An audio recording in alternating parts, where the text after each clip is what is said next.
Hello everyone, good morning. দীর্ঘ প্রতীক্ষার অবশ্যই আমি হতে চলেছি, আর আমিও অ্যাডমিশন নিয়ে নিয়েছি টেকনো ইন্ডিয়া ডামা হসপিটালে।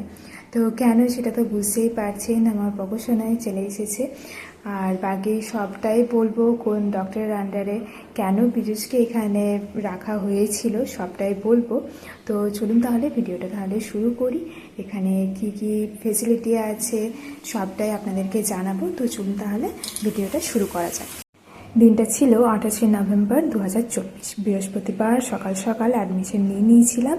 আর তারপর আমার প্রকাশনাকে তো দেখলেনি, আর এটা ছিল তার পরের দিন, অপারেশন যেদিনকে হয় তার পরের দিন। আর তার আগের দিন থেকে 9টার থেকে যেহেতু আমার সকালবেলা ওঠেছিল, তার জন্য কিন্তু আমাকে তার আগের দিনেই খাবার খেয়ে নিতে হয়েছিল।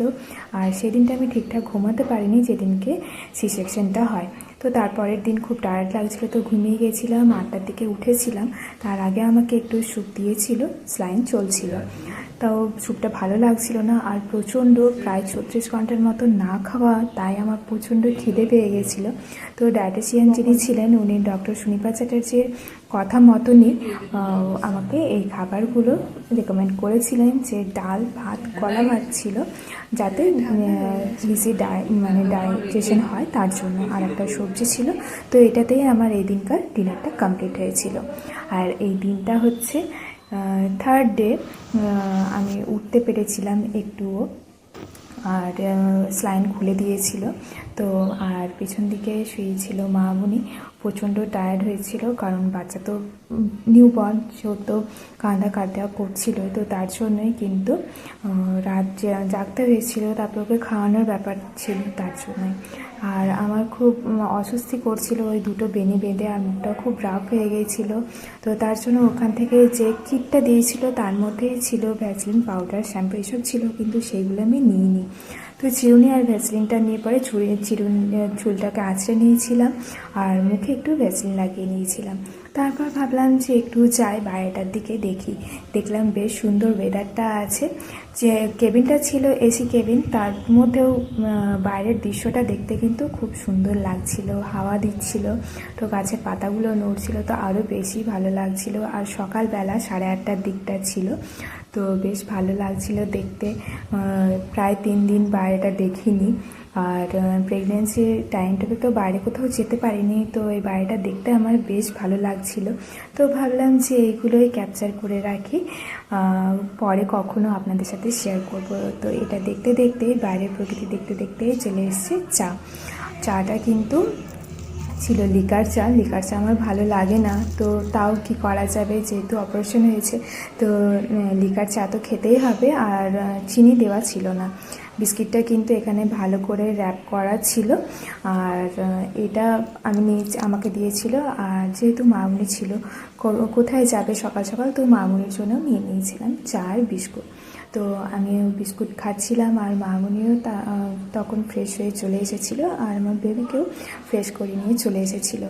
প্রায় 7টার দিক করেই কিন্তু ওকে নিয়ে চলে যেত, আর আমাকেও ফ্রেশ করিয়ে যেত এখানকার যারা নার্স আছেন তারা। আর এটা ঠিক 1 ঘন্টার মধ্যেই দিয়ে দিয়েছিল আমাকে ব্রেকফাস্ট। তো আমাকে জিজ্ঞাসা করা হয়েছিল যে আমি কী কী খাবো। ওটস ডালিয়ার মধ্যে আমার ভালো লেগেছিল ডালিয়াটায়, আর সাথে বলেছিল যে ডিম থাকবে কিনা। তো আমি প্রথম দিনকে ডিমটাকে অ্যাভয়েড করেছিলাম, যে যদি অ্যাসিডিটি হয়ে যায় তার জন্য। আর ফ্রুটস, আর এই তরকারিটা তো ছিল কম্পালসারি, যে কোনো একটা ফ্রুটস। তো আমি বলেছিলাম যে অ্যাপেলটাই ঠিক আছে। তো এটা আমার ছিল ব্রেকফাস্ট। আর তার 1 ঘন্টা পর দিয়ে দিয়েছিল আমাকে ডাবের জল। আর বাচ্চাটাও কাঁদছেন, দেখছেন যে খুবই কাঁদছিল। আর এখানে কিন্তু সব খাবার কিন্তু ক্যান্টিন থেকেই আসে। এখানে যে হসপিটালের যে নিজস্ব ক্যান্টিন আছে, সেখান থেকেই খাবার আসে। খাবারগুলো খুব সুন্দর র্যাপ করা থাকে, আর তার উপরে তো দেখলেন যে কেবিনের নাম্বারটা লেখা আছে ওপরেই। আর এখানের ফেসিলিটি কিন্তু খুবই সুন্দর, আর সবারই ব্যবহারও কিন্তু খুবই সুন্দর।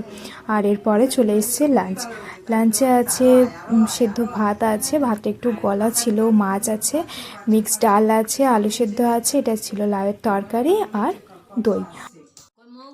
মামুনের কোলে চেপে আমার প্রকাশনা সবার সাথে ভিডিও কলে কথা বলছিল মানে ও নিজেকে দেখার ছিল সবাইকে, ভাই বোনদেরকে, মানে ওর মাসি মামাদেরকে। আর বেশ শান্ত হয়ে বসেছিল, একটুও কিন্তু ডিস্টার্বও করেনি, কাঁদেও নি। 3 দিন পর আমি প্রথম আমার প্রকাশনাকে কোলে নিলাম আর আমরা 2 থেকে 3 হয়ে গেলাম। ইভিনিংয়ের খাবারের জন্য এটা ছিল সুজি। তো সুজিটা ছিল দুধ দিয়ে, কিশমিশ আর কাজু দিয়ে। তো এটা তো খাবার পর এসেছিল ডিনার কমপ্লিট হয়ে গেছে। ডিনারেও সেই একই ভাত ছিল, সেদ্ধ ভাত ছিল, আলু ডাল ছিল আর একটা সবজি ছিল। তারপর পীযূষ তো বাবুকে আদর করতে ব্যস্ত, এদিনকে পীযূষ নিজেই পেয়েছিল কোলে তুলতে, তো বেশ খুশি হয়ে গেছিল। তো ভাবলাম যে এই মুহূর্তটাও ক্যাপচার করে রাখি। আমি সেই অবস্থাতেই উঠে পরেও আমি এই ভিডিওটা করেছিলাম, তো আমার তো বেশ ভালোই লাগছিল। আর তারপর হয়ে গেল রাত, ডিনার করে পীযূষ চলে গিয়েছিল। আর এটা ছিল পরের দিন, আমার ড্রেসিং হয়ে গিয়েছিল। আর বলি এবারে যে ডক্টর সুনিপা চ্যাটার্জির আন্ডারেই আমি ছিলাম প্রথম থেকেই, বাচ্চা হওয়ার প্রথম থেকেই আমি ছিলাম ওখানে, মানে ডক্টর সুনিপা চ্যাটার্জির আন্ডারে। আর পীযূষকে কেবিনে কেন রাখা হয়েছিল, অপারেশন থিয়েটারের মধ্যে রাখা হয়েছিল, কারণ সব পজিশন নর্মাল থাকলেও কিন্তু বলা হয়েছিল যে বাবাকেও কিন্তু অ্যালাউ করা হবে। তো এটা আমার বেশ ভালো লেগেছিল যে আমার সাথে পীযূষও থাকবে, সাথে সুন্দর মুহূর্তের সাক্ষী থাকবে। তো তার জন্য কিন্তু ডক্টর বলেছিলেন যে বাবা মা দুজনই কিন্তু একসাথে এই মুহূর্তটাকে এনজয় করবে। আর সাথে ফটো শ্যুট করা হয়েছিল। আর এটা ছিল যেদিন আমি ডিসচার্জ হয়ে সেদিনকার ব্রেকফাস্ট। 2 ঘন্টা পর আমাকে প্রতিদিনই 2 দিনই আমাকে ফ্রুট জুস দেওয়া হতো। প্রথম দিন এটা তো দেখালেনি, এই সেকেন্ড দিনে আমাকে দিয়েছিল তরমুজের জুস। তো এটাও বেশ ঠান্ডা বেশ একটা ব্যাপার ছিল, আমার তো বেশ ভালো লাগছিল। আর এখানে কেবিনের যে ফেসিলিটি ছিল, রেটটা একটু বেশি হলেও 1.5 লাখ 1 লাখ 80 মতন ছিল, কিন্তু এখানের সবারই যে বিহেভিয়ার, ডক্টর বলুন সবারই কিন্তু বিহেভিয়ার খুব সুন্দর। আর কেবিনে যে আমার সাথে যে গার্জেন থাকবে তার জন্য কিন্তু এক্সট্রা বেড, পিলো, ব্ল্যাঙ্কেট সমস্ত কিছু প্রতিদিন কিন্তু ক্লিন করা হতো, মানে চেঞ্জ করা হতো। আর একটা এসি ছিল, যে থাকবে সে যাতে বোর না হয় তার জন্য কিন্তু একটা টিভিও ছিল এখানে। তো গল্প করতে দেখালামই লাঞ্চটা। আর ইনি হচ্ছেন ডক্টর সুনিপা চ্যাটার্জি, বেশ ফ্রেন্ডলি ছিলেন। আর আমার তো খুব ভালো লেগেছেন ম্যামকে, প্রথম থেকে তো আমার খুবই ভালো লাগতো। আর পীযূষ আর বেবির সাথেও কিন্তু আমাদের এই মুহূর্তটাকে ভাবলাম ক্যাপচার করে রাখি। আর তারপরেই ছিল আমাদের ডিসচার্জের মুহূর্ত। সবশেষে কেক কাটিং করে কিন্তু ডিসচার্জটা হয়েছিল আমার বেবির আর আমার। আর এটা আপনাদের বেবি। এটা আমি পরশুদিনই কিনলাম। কংগ্রেচুলেশন। আচ্ছা কেকটা কাটো, আমি দেখাবো।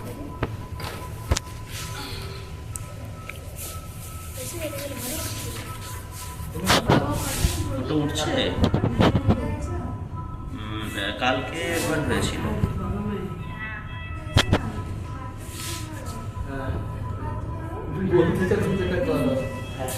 ডিসচার্জের দিন আমাদেরকে কেক কাটিং করে কিন্তু এত সুন্দর একটা সারপ্রাইজ দেওয়ার জন্য কিন্তু আমি খুবই হ্যাপি, সাথে মামুনি পীযূষও কিন্তু খুবই মানে এক্সাইটেড হয়ে গেছিলো এত সুন্দর একটা ব্যাপার দেখে। এত সুন্দর গিফট দেওয়ার জন্য থ্যাংক ইউ টেকনো ইন্ডিয়া ডামা হসপিটালের কর্তৃপক্ষে যারা আছেন এবং হসপিটালের সবাই কিন্তু খুব সুন্দর ব্যবহার, তার জন্য আবার সকলকে ধন্যবাদ জানালাম।